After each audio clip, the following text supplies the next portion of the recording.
Hi, welcome to a quick update on the work I've been doing on my game Drone Alone in September and October. The main thing I've been working on is the metadata for the asteroids. Previously in the game, I had everything persistent, so if you zoned from one sublevel to for another asteroid field to another place and came back, I was trying to restore all the data that had to do with each individual asteroid that was visited, how much was taken out of it, how much was left, but it was starting to be quite complicated to keep it consistent, and also hitting performance in terms of loading times as well. And realistically, for the game, I don't think it matters. If an asteroid field slowly respawns, when you come back to it, that's okay. There's enough asteroids that realistically it doesn't matter. So now what I've been working on, first of all, is I've created metadata, as you can see here, scrolling through for every single asteroid type. So let's take one at random. Let's take some dolomite.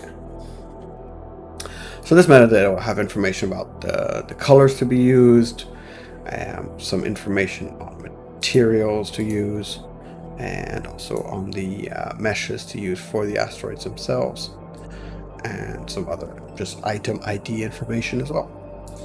And then using that, I reworked how the asteroid fields are generated. So now this metadata, basically I make these kind of Russian doll versions of metadata.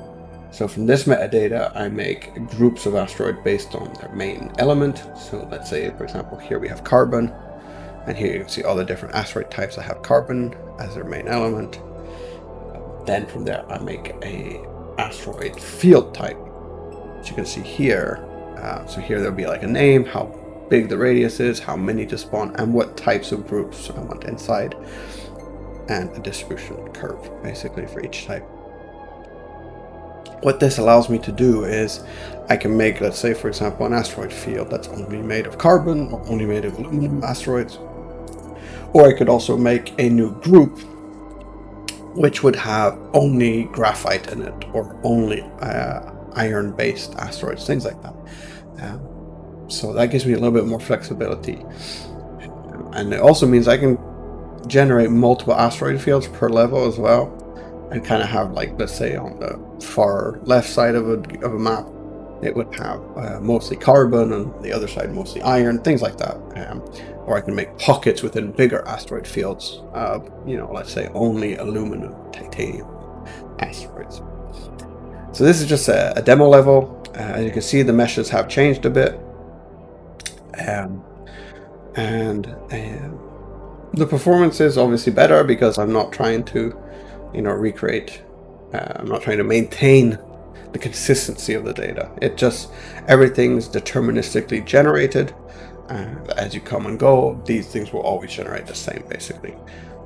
Here, so for example, if we scan this asteroid here, you still get the information on them. So that is depleted diamond. And each asteroid will come in different levels of quantity. So that was depleted, so there's not much left in it. And this one is also a depleted. Let's see if we can find another one real quick. And all these things are spawned based on distributions. So let's see this one. So this is a condensed, so this has slightly more than basically. And if you look here, you can see as well. Let's see what this one will show. So this is just a base one, for example. And yeah, so that's the update for today.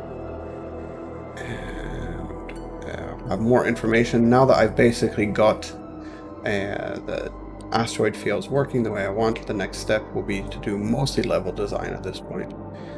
Most of the systems are up and running fine. And then I'll have a demo out, and then I continue on basically things like story and stuff like that. So yeah, thank you for watching.